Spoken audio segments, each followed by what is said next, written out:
ಎಷ್ಟು ದಿನ ಆಯ್ತಪ್ಪ ನಿಮ್ಮನ್ನ ನೋಡಿ. ನಿಮ್ಮನ್ನ ನೆನ್ಸ್ಕೊಂಡಾಗ್ಲೆಲ್ಲ ಅಮ್ಮನ್ನ ಮೋಹನನ್ನ ನಿಮ್ಮನ್ನ ನೋಡ್ಬೇಕು ಅನ್ಸ್ತಿರುತ್ತೆ, ಮನೆಗ್ ಓಡ್ ಬಂದ್ಬಿಡ್ಬೇಕು ಅನ್ಸುತ್ತೆ. ಆದ್ರೆ ನಿಮಗ್ ನನ್ ಮೇಲ್ ಕೋಪ ಕಮ್ಮಿ ಆಗಿದ್ಯೋ ಇಲ್ವೋ ಅನ್ನೋ ಬಯಕೆ ಸುಮ್ನಾಗ್ಬಿಟ್ಟಿದೀನಪ್ಪ. ನಿಮ್ಗೊಂದ್ ವಿಷಯ ಗೊತ್ತಪ್ಪ, ನನ್ ಗಂಡನ್ ಮನೆಯವರೆಲ್ಲ ನನ್ನ ತುಂಬಾ ಚೆನ್ನಾಗಿ ನೋಡ್ಕೋತಿದ್ದಾರೆ, ಮಹಾರಾಣಿ ತರ ನೋಡ್ಕೋತಿದಾರೆ ನನ್ನನ್ನ. ನನ್ ಮದ್ವೆ ಆದ್ಮೇಲೆ ನಾನ್ ಹೇಗೆಲ್ಲ ಇರ್ಬೇಕು ಅಂತ ನೀವ್ ಅನ್ಕೊಂಡಿದ್ರು ಅದಕ್ಕಿಂತ ತುಂಬಾ ಚೆನ್ನಾಗಿದ್ದೀನಪ್ಪ, ನನ್ ಮೇಲೆ ಆಣೆ. ನನ್ ಗಂಡ ಎಷ್ಟ್ ಚೆನ್ನಾಗಿ ನೋಡ್ಕೋತಾನೆ ಅಂತ ಅಪ್ಪ ಅಮ್ಮನ ಹತ್ರ ಹೇಳ್ಬೇಕು ಅಂತ ತುಂಬಾ ಆಸೆ ಇಟ್ಕೊಂಡಿದ್ದೆಪ್ಪ. ಈಗಷ್ಟೇ ದೇವ್ರ ಹತ್ರ ನನ್ನ ಅಪ್ಪ ಅಮ್ಮನ್ ತೋರ್ಸು ಅಂತ ಬೇಡ್ಕೋತಿದ್ದೆ. ಅಷ್ಟು ಬೇಗ ದೇವ್ರು ನನ್ನ ಅರ್ಧ ಆಸೆನ ಈಡೇರಿಸ್ಬಿಟ್ಟ ನೋಡಿಯಪ್ಪ. ನನಗ್ ಗೊತ್ತು ನಿಮಗೆ ನನ್ ಮೇಲೆ ಕೋಪ ಇದೆ, ನೀನ್ ಯಾವತ್ತೂ ನನ್ ಮುಖ ತೋರ್ಸ್ಬೇಡ ಅಂತ ನೀವ್ ಹೇಳಿರ್ಬೋದು. ಅದು ದಯವಿಟ್ಟು ಸುಮ್ನೆ ಇರ್ಬೇಡಿ ಅಪ್ಪ, ಏನಾದ್ರೂ ಮಾತಾಡಿ ಅಪ್ಪ. ಅಮ್ಮನ್ನ ಗಟ್ಟಿಯಾಗಿ ತಪ್ಕೊಳ್ಬೇಕು ಅನ್ನಿಸ್ತಿದೆ. ನಿಮ್ ತೋಳಲ್ಲಿ ಮತ್ತೆ ಪುಟ್ಟ ಕಣ್ಣಾಗಿರ್ಬೇಕು ಅನ್ನಿಸ್ತಿದೆ ಅಪ್ಪ. ದಯವಿಟ್ಟು ಇದಕ್ಕೆ ಅವಕಾಶ ಮಾಡ್ಕೊಡಿ ಅಪ್ಪ.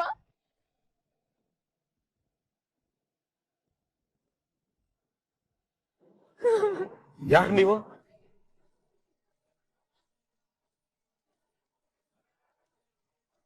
ಅಪ್ಪ ನಿಮ್ಮನ್ನೇ ಕೇಳ್ತಿರೋದು. ನೀವ್ ಯಾರು ಅಂತ ಗೊತ್ತಾಗ್ಲಿಲ್ಲ. ನೀವು ಬೇರೆ ಯಾರನ್ನೋ ನಾನು ಅನ್ಕೊಂಡು ಮಾತಾಡ್ತಿದ್ದೀರಿ ಅಂತ ಅನ್ಸುತ್ತೆ. ಬಹುಶಃ ನಿಮ್ ತಂದೆನೂ ನನ್ನ ಹಾಗೆ ಇದ್ರು ಅಂತ ಕಾಣಿಸುತ್ತೆ. ನಾನ್ ನಿಮ್ ತಂದೆ. ನಮಗೂ ಒಬ್ಳು ಮಗಳಿದ್ಲು ನಿಮ್ಮ ಹಾಗೆ, ಮೀನಾ ಅಂತ. ಕೆಲವು ದಿನಗಳ ಅವಳು ನಮ್ಮನ್ನು ಬಿಟ್ಟು ಹೊಟ್ಟು ಹೋದ್ಲು, ನಮ್ ಪಾಲಕ್ ಸತ್ತು ಹೋದ್ಲು.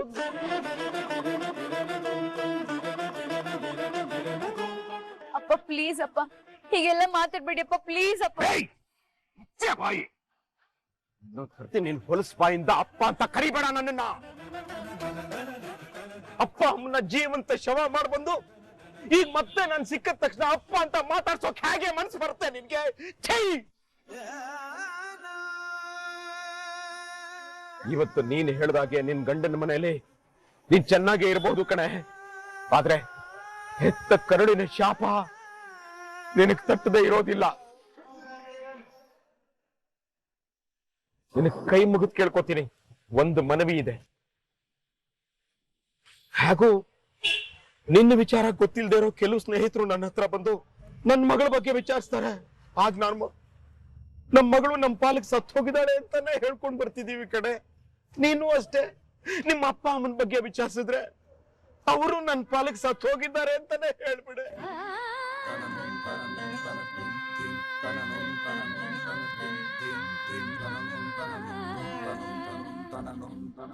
ಇನ್ ಮುಂದೆ ಅಪ್ಪಿ ತಪ್ಪಿ ರಸ್ತೆಲಿ ಓಡಾಡ್ಬೇಕಾದಾಗ ನಾನೇನಾದ್ರೂ ನೀನ್ ಕಂಡಕ್ ಬಿದ್ರೆ ದಯವಿಟ್ಟು ಮಾತಾಡ್ಸ್ಬೇಡ್ವೆ. ಇಷ್ಟು ವರ್ಷಗಳಿಂದ ನಾನು ಸಂಪಾದನೆ ಮಾಡ್ಕೊಂಡ್ ಬಂದಿದ್ದ ಮಾನ ಮರ್ಯಾದೆ ಎಲ್ಲ ನಿನ್ನ ಮದುವೆಯಿಂದ ಕೊಚ್ಕೊಂಡು ಹೋಯ್ತು.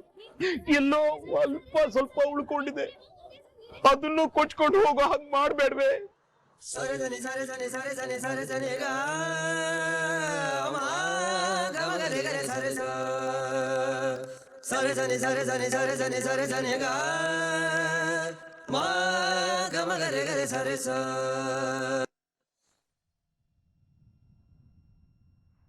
ಹಲೋ, ಏನ್ ಮೇಡಮ್, ಹೇಗಿದ್ದೀರಾ?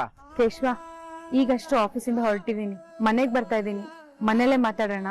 ಹಲೋ ಹಲೋ ಹಲೋ, ನಾನು ಈಗ್ಲೇ ಮಾತಾಡ್ಬೇಕು. ಸರಿ, ಏನ್ ಮಾತಾಡ್ಬೇಕು ಹೇಳು. ಏನು ಏನಾಯ್ತು? ಯಾಕೆ ಮೂಡ್ ಆಫ್ ಆಗಿದೆ? ಇವತ್ತು ಆಫೀಸಲ್ಲಿ ತುಂಬಾ ಕೆಲಸ ಇತ್ತು ಕೇಶವ. ನಿನ್ ಧ್ವನಿ ಕೇಳಿ ಈ ಪ್ರಶ್ನೆ ಕೇಳ್ತಿಲ್ಲ ನಾನು. ಕೆಂಪಾಗಿರೋ ಕಣ್ಣು ನೋಡಿ ಈ ಪ್ರಶ್ನೆ ಕೇಳ್ತಿದ್ದೀನಿ. ನನ್ ಕಣ್ ಕೆಂಪಾಗಿದೆ ಅಂತ ನಿನ್ಗೆ ಹೇಗ್ ಗೊತ್ತು? ಎಲ್ಲಿದ್ಯಾ ನೀನು? ತಲೆ ಎತ್ತಿದ್ರೆ ಕಾಣ್ತೀವಪ್ಪ.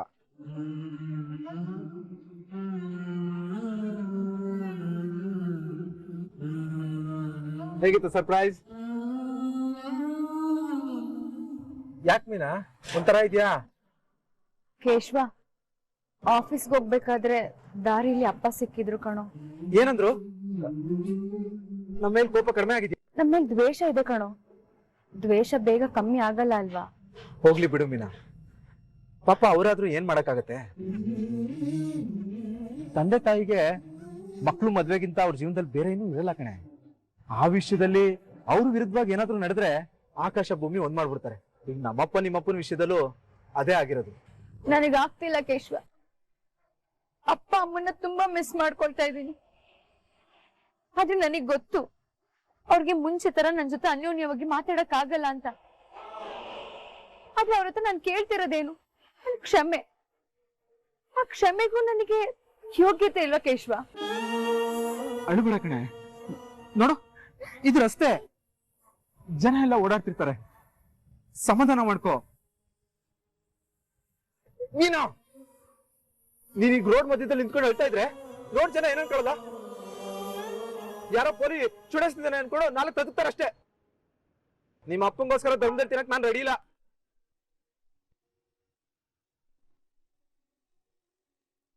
ಅಮ್ಮಯ್ಯ ಅಂತ ನಗ್ಬಿಟ್ಟಿಯಲ್ಲ. ಸರಿ ಬಾ, ಹೊರಗ್ ಸಿಕ್ಕಿದೀವಿ. ಯಾವ್ದಾದ್ರು ಹೋಟೆಲ್ಗೆ ಹೋಗಿ ಸ್ವಲ್ಪ ಹೊಟ್ಟೆಗೆ ಏನಾದ್ರು ಹಾಕೊಂಡು ಸ್ವಲ್ಪ ತರಟೆನೂ ಹೊಡೆದು ಆಮೇಲೆ ಮನೆಗೆ ಹೋಗೋಣ. ನಿನ್ ಮನ್ಸನ್ ಸರಿ ಮಾಡೋದಕ್ಕೆ ನನ್ ಹೃದಯ ಕಾಯ್ತಾ ಇದೆ. ನನ್ ಜೊತೆ ಬರೋದಕ್ಕೆ ನಿನ್ ಹೃದಯ ರೆಡಿನಾ?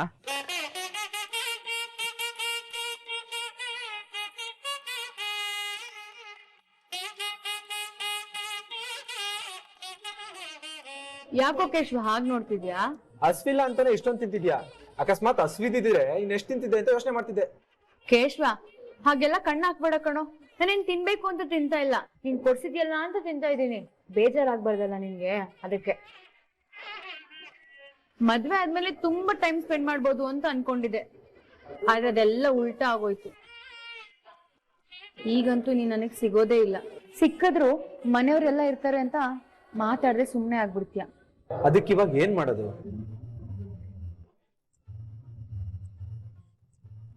ಕೇಶವ, ಅದಕ್ಕೆ ನಾವಿಬ್ರು ಹನಿಮೂನ್ಗೆ ಹೋಗ್ಬಿಡೋಣವಾ? ಏನು ಹನಿಮೂನ? ನಿನ್ ಜೊತೆಗ? ಏಯ್, ಏನೋ ಹೀಗೆ ಹೇಳ್ತಿದ್ಯಾ? ನನ್ ಜೊತೆ ಅಲ್ದೆ ಇನ್ನು ನಾ ಕ್ಯಾಶರ್ ಜೊತೆ ಹೋಗ್ತೀಯಾ? ಹನಿಮೂನ್ ಅಂತ ಹೇಳಿದ ತಕ್ಷಣ ಒಳ್ಳೆ ಆಕಾಶನೇ ತಲೆ ಮೇಲೆ ಬಿದ್ದೋ ನಂಗೆ ಆಡ್ತಿದ್ಯಾ? ಅಲ್ಲ ಮೀನಾ, ಇದಕ್ಕಿದ್ದಾಗೆ ಹನಿಮೂನ್ ಅಂದ್ಯಲ್ಲ, ನನ್ ಮೈಂಡ್ ಅದಕ್ಕೆ ಪ್ರಿಪೇರ್ ಆಗಿರ್ಲಿಲ್ಲ. ನೋಡು ಕೇಶವ, ಮದ್ವೆ ಆಗಿ ಇಷ್ಟು ದಿನ ಆಯ್ತು, ನಾವಿಬ್ರು ಜೊತೆಗೆ ಎಲ್ಲಾದ್ರೂ ಹೋಗಿದೀವ? ನಮ್ ಸಂಬಂಧಕ್ಕೆ ಅಂತ ಸ್ವಲ್ಪನೂ ಟೈಮ್ ಕೊಟ್ಟಿಲ್ಲ. ಅದಕ್ಕೆ ಹೋಗ್ ಬರೋಣ ಕಣೋ. ಹೋಗೋಣ ಮೀನಾ, ಹೋಗೋಣ. ಆದ್ರೆ ಅಪ್ಪಂಗೊಂದ್ ಮಾತು ಕೇಳ್ಬೇಕು. ಹೊಸ್ದಾಗ್ ಮದ್ವೆ ಆಗಿರೋ ಗಂಡ ಹೆಂಡತಿ ಹನಿಮೂನ್ಗೆ ಹೋಗೋದಕ್ಕೆ ಪರ್ಮಿಷನ್ ಕೇಳ್ಬೇಕೇನೋ? ಅಪ್ಪನ ಹತ್ರ ಕೇಳ್ದೆ ಹಾಗೆ ಹೋಗ್ಬಿಡೋದಕ್ಕಾಗತ್ತ ಮೀನಾ? ಅಪ್ಪನ ಹತ್ರ ಹೋಗಿ ವಿಷಯದ ಬಗ್ಗೆ ಪರ್ಮಿಷನ್ ಕೇಳ್ಬೇಕು. ಅವ್ರು ಹೂ ಅಂದ್ರೇನೆ ನಾವು ಹನಿಮೂನ್ಗೆ ಹೋಗೋದಕ್ಕಾಗದು. ಸರಿ, ಆದ್ರೆ ಒಂದು, ಮಾವನ ಹತ್ರ ಬೇಗ ಈ ವಿಷಯನ ಮಾತಾಡ್ಬೇಕು. ತುಂಬಾ ತಡ ಮಾಡೋಗಿಲ್ಲ. ತಡ ಮಾಡೋದಾ? ಚಾನ್ಸೇ ಇಲ್ಲ. ನೋಡ್ತಾ ಇರೋ, ಇವತ್ತೇ ಮಾತಾಡ್ತೀನಿ. ನಾನ್ ಮಾತಾಡೋದ್ ನೋಡಿ ನೀನ್ ಕಳ್ದೋಗ್ಬಿಡ್ತೀಯ. ನೋಡ್ತೀನಿ ನೋಡ್ತೀನಿ, ಮಾತಾಡು.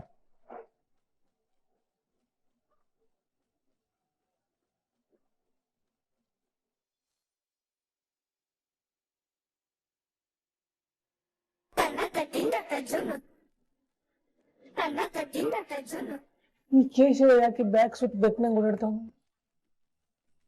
ಅಪ್ಪ, ಅದು ನಾನು ಮೀನಮ್ಮ, ಮೀನಾ, ನಾವಿಬ್ರು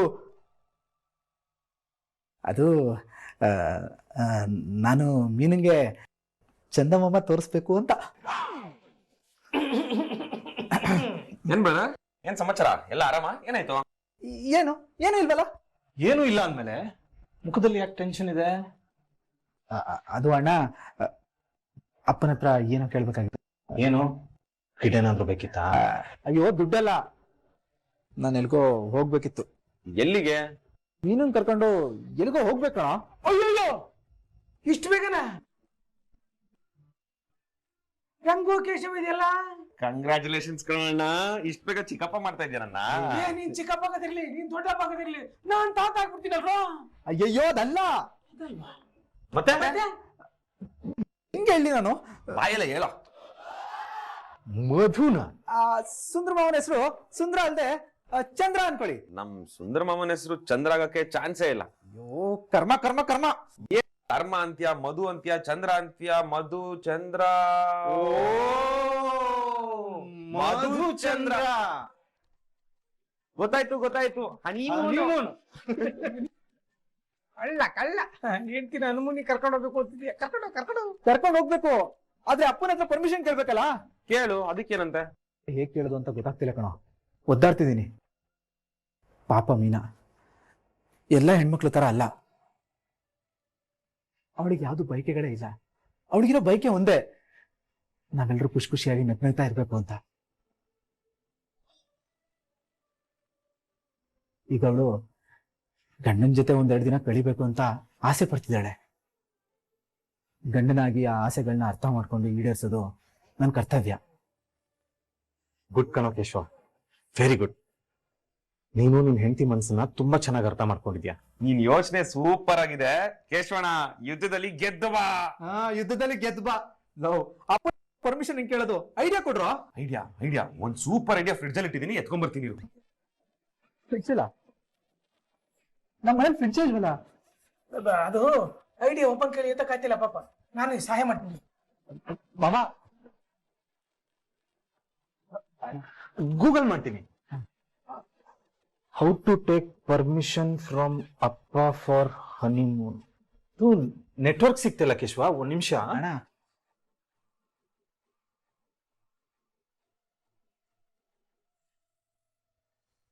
ಮೀನಾ, ಮದ್ವೆ ಆದ ಹೊಸ್ತ್ರಲ್ಲಿ ನಿಮ್ ಮಾವ ತರಕಾರಿನೇ ತಿಂತಾ ಇರ್ಲಿಲ್ಲ ಗೊತ್ತಾ? ಹೌದಾ? ಮತ್ತೆ ಊಟಕ್ಕೆ ಕೂತಾಗ ಮಕ್ಳಿಗೆಲ್ಲ ಚೆನ್ನಾಗಿ ತಿನ್ನಿಸ್ತಾರೆ, ದೇಹ ಕಲ್ತರ ಇರ್ಬೇಕು ಅಂತ ಬೈದು ಬೈದು ತಿನ್ನಿಸ್ತಾರೆ. ಅದಕ್ಕೊಂದ್ ಕಾರಣ ಇದೆ ಕಣೆ. ಮದ್ವೆ ಆಗಕ್ ಮುಂಚೆ ಅವ್ರಿಗೆ ಇದೇ ಬೇಕು ಅದೇ ಬೇಕು ಅಂತ ಕೇಳಿ ತಿನ್ನೋ ಪರಿಸ್ಥಿತಿಲಿ ಅವ್ರೆಲ್ಲಿಲ್ಲ. ಏನ್ ಸಿಕ್ತಿತ್ತೋ ಅದನ್ನ ತಿಂತಾ ಇದ್ರು. ಅದು ಅಲ್ದೆ ನೀನ್ ಹೀಗೆ ತಿನ್ಬೇಕು, ಆರೋಗ್ಯವಾಗಿರ್ಬೇಕು ಅಂತ ಹಠ ಮಾಡಿ ತಿನ್ಸೋರು ಅವ್ರಿಗೆ ಯಾರು ಇರ್ಲಿಲ್ಲ ನೋಡು. ಅದಕ್ಕೆ ಮದ್ವೆ ಆದ್ಮೇಲೆ ನಾನ್ ಹಠ ಮಾಡಿ ಅವ್ರಿಗೆ ಎಲ್ಲ ತರಕಾರಿನೂ ಅಭ್ಯಾಸ ಮಾಡಿಸ್ದೆ. ಓ, ನಮ್ ಮಾವ ಮದ್ವೆಗ್ ಮುಂಚೆ ಬಹದ್ದೂರ್ ಗಂಡು, ಈಗ ಅಮ್ಮ ಅವ್ರ ಗಂಡ. ಏ ಸಾಕು ಬಾಯಿ ಮುಚ್ಚೆ, ನಮ್ಮ ಯಜಮಾನ್ರ ಬಗ್ಗೆ ಹಾಗೆಲ್ಲ ಮಾತಾಡ್ಬೇಡ. ನೀವ್ ನನ್ ಬಾಯಿ ಮುಚ್ಚಿದ್ರು ಅದೇ ನಿಜ ಅಲ್ವಾ ಅತ್ತೆ? ಹೌದು, ಹೇಗ್ ಕ್ಯಾಚ್ ಹಾಕೊಂಡ್ರಿ ನಮ್ಮ ಮಾವನ್ನ? ಕ್ಯಾಚ್ ಹಾಕೊಳ್ಳೋದಾ? ಹಾಗಂದ್ರೆ ಏನೇ ಮೀನಾ? ಅಯ್ಯೋ ಅತ್ತೆ, ನಿಮ್ ಲವ್ ಸ್ಟೋರಿ ಹೇಳಿ. ಏಯ್ ಹೋಗೆ. ಹೇಳಿ ಅತ್ತೆ, ನೀವ್ ಪ್ರಪೋಸ್ ಮಾಡಿದ್ದ ಇಲ್ಲ ಮಾವ ಪ್ರಪೋಸ್ ಮಾಡಿದ್ದ? ನಾನೇ. ಆಹಾ, ಬ್ಯೂಟಿಫುಲ್. ಮುಂದಕ್ಕೆ ಹೇಳಿ ಅತ್ತೆ. ಅಣ್ಣಂದಿರದು ಅಂಗಡಿ ಇತ್ತು, ಮನೆ ಕೆಲ್ಸ ಅಂಗಡಿ ಕೆಲ್ಸ ನೋಡ್ಕೊಳಕ್ಕೆ ಅಂತ ನಿಮ್ ಮಾವ ಆಗ ಅಲ್ಲಿ ಬಂದ್ ಕೆಲ್ಸಕ್ ಸೇರ್ಕೊಂಡ್ರು. ಊಟ ನಿದ್ದೆ ಎಲ್ಲ ನಮ್ಮನೇಲೆ ಆಗ್ತಿತ್ತು. ನನ್ಗಾಗ ಅವ್ರ ಮೇಲೆ ಇಷ್ಟ ಆಯ್ತು, ಅವ್ರಿಗೂ ನನ್ ಕಂಡ್ರೆ ಇಷ್ಟ ಅಂತ ನನಗ್ ಗೊತ್ತಿತ್ತು. ಹೇಳಕ್ಕೆ ಸ್ವಲ್ಪ ಭಯ ಆಗ್ತಿತ್ತಲ್ಲ. ಒಂದಿನ ನಮ್ಮೂರ್ ಜಾತ್ರೆ ನಡೀತಿತ್ತು. ಆಗ ಎಲ್ಲಿ ಜನರು ಕಾಲ್ ತೊಳ್ದಕ್ ನಾನ್ ಸಿಕ್ಕಾಕೊಂಡ್ಬಿಡ್ತೀನೋ ಅಂತ ಅವ್ರ ಹೆಜ್ಜೆ ಹೆಜ್ಜೆಗೂ ನನ್ ಜೊತೆನೇ ಬರ್ತಿದ್ರು. ಇದೇ ಸರಿಯಾದ ಸಮಯ ಅಂತ ಪಟ್ ಅಂತ ನನ್ ಪ್ರೀತಿ ವಿಷಯ ಅವ್ರಿಗೆ ಹೇಳ್ಬಿಟ್ಟೆ. ಹೌದಾ? ಏನಂತ ಹೇಳಿದ್ರಿ? ಐ ಲವ್ ಯು ಅಂತ ಹೇಳಿದ್ರಾ? ತುತು ಹೋಗೆ, ನಾನ್ ಹಾಗೆಲ್ಲ ಹೇಳಿಲ್ಲಪ್ಪ. ಮತ್ತೆ ಇನ್ ಹೇಗ್ ಹೇಳಿದ್ರಿ? ನೀನಂದ್ರೆ ಇಷ್ಟ, ಮದ್ವೆ ಆಗಣ್ವಾ ಅಂತ ಕೇಳಿದೆ. ಓಹ್, ಡೈರೆಕ್ಟ್ ಹಿಟ್ಟು. ಅವರು ಹ್ಞೂ ಅಂತ ಹೇಳಿದ್ರಾ? ನನಗೂ ನೀವಂದ್ರೆ ಇಷ್ಟ, ಆದ್ರೆ ಮದ್ವೆ ಬಗ್ಗೆ ನಿಮ್ಮಪ್ಪ ಅಣ್ಣಂದ್ರ ಹತ್ರ ಮಾತಾಡೋಣ ಅಂತ ಹೇಳಿದ್ರು. ಆದ್ರೆ ನಿಮ್ ಅಣ್ಣಂದ್ರು ಒಪ್ಲಿಲ್ಲ, ಅದಕ್ಕೆ ನೀವ್ ಓಡೋದ್ರಿ ಅಲ್ವಾ? ಇಲ್ಲ ಕಣೆ, ಒಪ್ಸೋದಕ್ಕೆ ತುಂಬಾ ಪ್ರಯತ್ನ ಪಟ್ವಿ, ಆದ್ರೆ ನಮ್ಮ ಅಣ್ಣಂದ್ರು ಏನ್ ಹೇಳಿದ್ರು ಒಪ್ಲೇ ಇಲ್ಲ. ನನಗೆ ಬೇರೆ ಮದ್ವೆ ಮಾಡೋದಕ್ ಹೊರಟ್ರು. ಆಗ ನಮ್ಗೆ ಏನ್ ಮಾಡ್ಬೇಕು ಅಂತ ದಾರಿ ತೋಚ್ಲಿಲ್ಲ. ಅದಕ್ಕೆ ಓಡ್ ಹೋಗ್ ಮದ್ವೆ ಆಗ್ಬಿಟ್ವಿ. ನಾವು ನಿಮ್ ತರದೇ ಸಿಚುಯೇಷನ್ ಅಲ್ಲಿ ಓಡೋಗ್ ಮದ್ವೆ ಆಗಿದತ್ತೆ. ಏನೋ ಯಾರು ಮಾಡದೇ ಇರೋ ದೊಡ್ಡ ತಪ್ಪು ಮಾಡಿದೀವಿ ಅಂತ ಮಾವ ಇನ್ನು ನನ್ ಜೊತೆ ಮಾತಾಡ್ತಾನೆ ಇಲ್ಲ. ಮಾವ ಒಂದಲ್ಲ ಒಂದಿನ ನಾನು ಇದನ್ನ ಹೇಳ್ತೀನತ್ತೆ, ನಾ ಇಬ್ರು ಒಂದೇ ಬೋಟು ಆದ್ರೆ ಬೇರೆ ಸೀಟು, ನನ್ನ ಹತ್ರ ಮಾತಾಡಿ ಅಂತ. ದೊಡ್ಡ ತಲಹರಟೆ ಇದೆ ಕಣೆ ನೀನು, ಸುಮ್ನೆ ಕೆಲ್ಸ ಮಾಡೆ. ಮತ್ತೆ ಅತ್ತೆ, ನಿಮ್ ಹನಿಮೂನ್ ಬಗ್ಗೆ ಹೇಳಿ. ಅಯ್ಯೋ ಸುಮ್ನೆ ಇರೇ ಸಾಕು. ಏನೋ ಸುಮ್ನೆ ಮಾತಾಡ್ಕೊಂಡ್ ಕೆಲ್ಸ ಮಾಡೋಣ ಅಂತಂದ್ರೆ ನೀನು ಪ್ರೀತಿ ಮಾಡಿದ್ ಹೇಗೆ, ಮದ್ವೆ ಮಾಡ್ಕೊಂಡಿದ್ ಹೇಗೆ ಅಂತ ಕೇಳಿದೆ. ಸಾಲ್ದು ಅಂತ ಈಗ ಹನಿಮೂನ್ವರೆಗೂ ಹೊಟ್ಟೋಗಿದ್ಯಾ. ಕೆಲ್ಸ ನೋಡೆ. ಹೇಳಿ ಅತ್ತೆ, ಎಲ್ಲಾದ್ರೂ ಹೋಗಿದ್? ಆಗಿನ ಕಾಲ ಅಲ್ವಾ, ಎಲ್ಲೂ ಹೋಗಿರಲ್ಲ ಬಿಡಿ. ಹೋಗಿದ್ವಿ. ಹೌದಾ? ಎಲ್ಲಿ?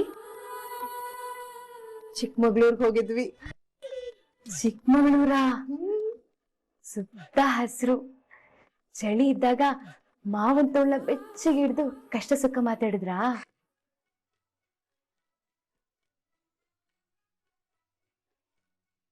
ಅಯ್ಯೋ ಪಾಪಿ, ಬಾಯಿ ಮುಚ್ಚೆ. ಬೆರಳು ತೋರ್ಸಿದ್ರೆ ಹಸ್ತಾನೆ ನುಂಗ್ಬಿಡ್ತಾಳೆ. ಏನೋ ಕೇಳಿದ್ನಲ್ಲ ಅಂತ ಸ್ವಲ್ಪ ಹೇಳಿದ್ನಪ್ಪ, ಎಲ್ಲಾ ವಿಷಯ ತಿಳ್ಕೊಳಕ್ ಬರ್ತಾಳೆ.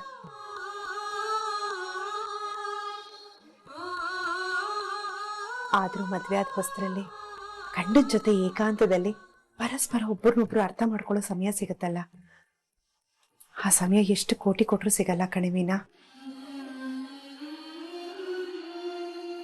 ನೀವ್ ಯಾವ್ದಕ್ಕೂ ಕಮ್ಮಿ ಮಾಡ್ಕೊಂಡಿಲ್ಲ ಬಿಡಿಯತ್ತೆ. ಓಡೋಗಿ ಮದ್ವೆನೂ ಮಾಡ್ಕೊಂಡ್ರಿ, ಹನಿಮೂನು ಮಾಡ್ಕೊಂಡ್ರಿ. ನಮ್ಗೆ ಇದ್ಯಾವ್ದು ಹೊಳಿಲಿಲ್ಲ. ನೀವ್ ಬುದ್ಧಿವಂತರು, ನಾವ್ ದಡ್ಡರಾಗೋದ್ವಿ. ಸಾಕು ಸಾಕು ನಮ್ಮನ್ನ ಆಡ್ಕೊಂಡಿದ್ದು.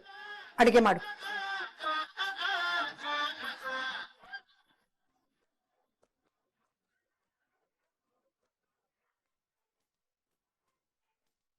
ಹಾಯ್ ಮೀನಾ, ಎಲ್ಲ ಸೌಖ್ಯನಾ? ಕೇಶವ, ಮಾವನ ಹತ್ರ ಯಾವಾಗ ಮಾತಾಡ್ತೀಯಾ? ಅಪ್ಪನ ಹತ್ರನಾ? ಯಾವಾಗ್ಲೂ ಮಾತಾಡ್ತಿರ್ತೀನಲ್ಲ. ಕೇಶವ, ನನಗೆ ಕೋಪ ಬರ್ಸ್ಬೇಡ. ನಾನು ಯಾವ ವಿಷಯದ ಬಗ್ಗೆ ಮಾತಾಡ್ತಿದ್ದೀನಿ ಗೊತ್ತಿದೆ ತಾನೆ? ಗೊತ್ತು ಮೀನಾ, ಆದ್ರೆ ನೀನ್ ಕೋಪ ಮಾಡ್ಕೊಂಡೆ ತುಂಬಾ ಕ್ಯೂಟ್ ಆಗಿ ಕಾಣಿಸ್ತೀಯಾ, ಅದಕ್ಕೆ ಡೌ ಮಾಡ್ತಿದ್ದೆ ಅಷ್ಟೇ. ಅಪ್ಪನ ಹತ್ರ ಈ ವಿಷಯ ಯಾವಾಗ ಬೇಕಾದ್ರೂ ಕೇಳ್ಬೋದು, ಆದ್ರೆ ಅವ್ರು ಒಪ್ತಾರ ಇಲ್ವಾ ಟೆನ್ಷನ್. ನೋಡು ಕೇಶವ, ಮದ್ವೆ ಆದವರು ಹನಿಮೂನ್ಗೆ ಹೋಗೋದು ಸರ್ವೇ ಸಾಮಾನ್ಯ. ಇದನ್ನ ಮಾವನ್ಗೆ ಅರ್ಥ ಮಾಡ್ಸು, ಅರ್ಥ ಮಾಡ್ಕೋತಾರೆ. ನಾನ್ ನಿನ್ ಜೊತೆಗ್ ಬರ್ತೀನಿ, ಮಾವ ಇಲ್ಲ ಅನ್ನಲ್ಲ. ಹಾ ಮೀನಾ, ಅಪ್ಪ ಇಲ್ಲ ಅನ್ನಲ್ಲ, ಅವ್ರಿನ್ನೂ ನಮ್ಮಿಬ್ರು ಮದ್ವೆನ ಒಪ್ಕೊಂಡಿಲ್ಲ. ಅದಕ್ಕೂ ಮುಂಚೆನೆ ಹೋಗಿ ಹನಿಮೂನ್ ಬಗ್ಗೆ ಮಾತಾಡೋದು ಸರಿ ಅನಿಸ್ತಿಲ್ಲ. ನಮ್ ಮದ್ವೆ ಒಪ್ಕೊಳ್ದೇ ಇದ್ದಿದ್ರೆ ನಮ್ನ ಮನೆ ಒಳಗ್ ಸೇರ್ಸ್ತಿದ್ರ ಹೇಳು? ಈ ರೂಮ್ ನಮ್ಮಿಬ್ರಿಗೂ ಬಿಟ್ಕೊಡ್ತಿದ್ರ ಹೇಳು? ಮಾವ ನಮ್ಮಿಬ್ರು ಮದ್ವೆನ ಒಪ್ಕೊಂಡಿದ್ದಾರೆ, ಆದ್ರೆ ಒಪ್ಕೊಂಡಿದೀನಿ ಅಂತ ತೋರ್ಸ್ಕೊತಿಲ್ಲ ಅಷ್ಟೇ. ಬಾ, ಮಾವನ ಹತ್ರ ಮಾತಾಡೋಣ, ನಾನು ಬರ್ತೀನಿ. ಮೀನಾ, ನೀನಾ? ಬೇಡ ಬೇಡ, ನಾನೋಗ ಅಪ್ಪನ ಹತ್ರ ಮಾತಾಡ್ತೀನಿ. ಹಾ ಗೊತ್ತು ಕೇಶವ, ನೀನ್ ಯಾರು ಹೇಳು? ದೊಡ್ಡಬಳ್ಳಾಪುರದ ಗಟ್ಟಿ ಗುಂಡಿಗೆ ಗಂಡ್ಸು ಅಲ್ವಾ? ನೀನ್ ಅಪ್ಪನ ಹತ್ರ ಮಾತಾಡ್ತೀನಿ ಅಂತ ಹೋಗ್ತೀಯಾ, ಅದ್ರಲ್ಲಿ ಮಾತಾಡಲ್ಲ. ಮತ್ ಹಾಗೆ ವಾಪಸ್ ಬರ್ತೀಯಾ, ಮಾವ ಒಪ್ಕೊಂಡಿಲ್ಲ ಅಂತ ಹೇಳ್ತೀಯಾ. ಮೀನಾ ಮೀನಾ ಮೀನಾ, ತಾಳಿ ಕಟ್ಟಿಸ್ಕೊಂಡಿರೋ ಹೆಂಡತಿನ ಪಕ್ಕದಲ್ಲಿ ಇಟ್ಕೊಂಡು ಅಪ್ಪನ ಹತ್ರ ಹೋಗಿ ಹನಿಮೂನಿಗೆ ಕಳಿಸ್ಕೊಡಿ ಅಂತ ಕೇಳೋದು ಎಷ್ಟು ಕೆಟ್ಟಾಗಿರುತ್ತೆ ಗೊತ್ತಾ? ತುಂಬಾ ಅಭಾಸವಾಗಿರುತ್ತೆ. ಯಾಕೋ ಈ ಗಂಡಂದ್ರು ಹೆಂಡತಿ ಮನ್ಸನ್ನ ಅರ್ಥನೇ ಮಾಡ್ಕೊಳಲ್ಲ? ಹೆಂಡತಿ ಆದವಳು ಗಂಡನ ಜೊತೆ ಏಕಾಂತವಾಗಿ ಕಾಲ ಕಳಿಬೇಕು ಅನ್ಕೊಳ್ಳೋದು ತಪ್ಪಾ? ಹಾಗಾದ್ರೆ ಹೆಂಡತಿಯಾಗಿ ನಾನು ಜೀವನದಲ್ಲಿ ಯಾವ್ದಕ್ಕೂ ಆಸೆನೆ ಪಡ್ಬಾರ್ದಾ? ವಿಧಿಯೇ ದುರ್ವಿಧಿಯೇ. ನನ್ ಮನ್ಸ್ ಕಣ್ಣೀರ್ ಆಗ್ತಾ ಇದ್ರು ನನ್ ಗಂಡನ್ ಕೈ ಕಣ್ಣೀರ್ ಒರ್ಸೋದಕ್ಕೆ ಮನ್ಸೇ ಮಾಡ್ತಿಲ್ವಲ್ಲಪ್ಪ.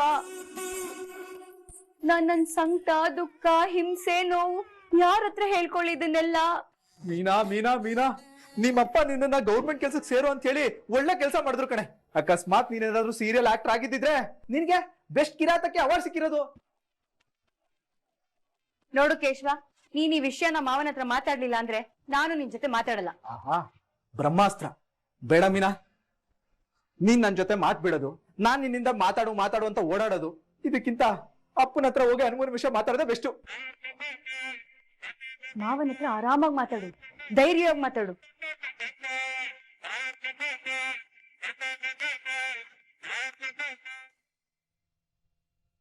ಅಪ್ಪ, ಲೆಕ್ಕ ಎಲ್ಲ ಮುಗೀತು. ದುಡ್ಡೆಲ್ಲ ಸರಿ ಇದೆಯಾ? ಇಲ್ಲಪ್ಪ, 200 ರೂಪಾಯಿ ಕಮ್ಮಿ ಬರ್ತಾ ಇದೆ. 200 ರೂಪಾಯಿ ಕಮ್ಮಿ ಬರ್ತಾ ಇದೆಯಾ?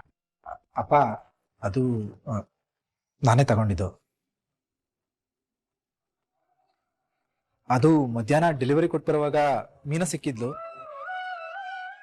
ಇಬ್ರು ಕಾಫಿ ಕುಡಿಯೋಣ ಅಂತ ಹೋಟ್ಲಿಗೆ ಹೋದ್ವಿ, ಅಲ್ಲಿ ಖರ್ಚಾಯ್ತಪ್ಪ. ಮತ್ತೆ ಇಷ್ಟೊತ್ತು ಯಾಕೆ ಹೇಳಲಿಲ್ಲ?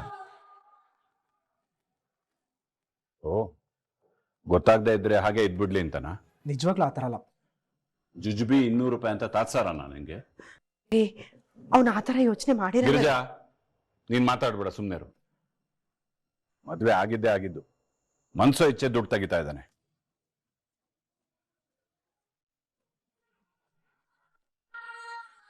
ಕ್ಷಮಿಸಿ ಮಾವ, ಅದು ನನಗೆ ತಲೆ ನೋವ್ತಾ ಇತ್ತು. ಕಾಫಿ ಕೊಡ್ಸು ಅಂತ ಕೇಶವನ್ ಕೇಳಿದೆ. ಗಿರ್ಜಾ, ನಾನ್ ಮನೆಯವ್ರ ಹತ್ರ ಮಾತಾಡ್ತಾ ಇದ್ದೀನಿ. 3ನೇವರು ಮೂಗ್ ತೂರ್ಸೋದ್ ಬೇಡ ಅಂತ ಹೇಳು.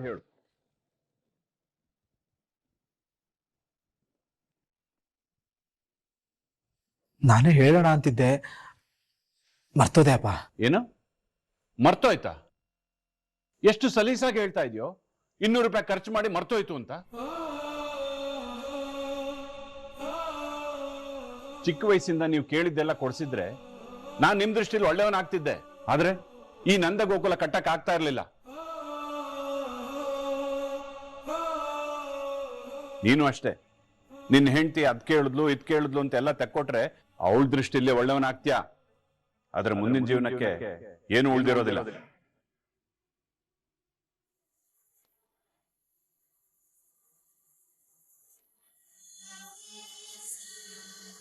ದುಡಿಯೋ 1 ರೂಪಾಯಿಗೂ ಬೆಲೆ ಇದೆ ಕೇಶವ.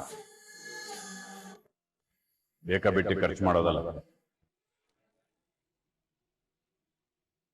ಅಷ್ಟಕ್ಕೂ ನೀವು ಊಟಕ್ಕೆ ಹೋಗಿಲ್ವಲ್ಲ? 200 ರೂಪಾಯಿ ಏನು ಖರ್ಚಾಯ್ತು?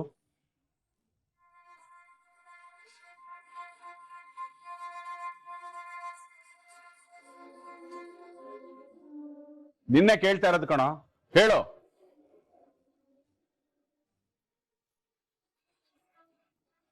ಸುಮ್ಮನೆ ನಿಂತಿರೋದು ನೋಡು.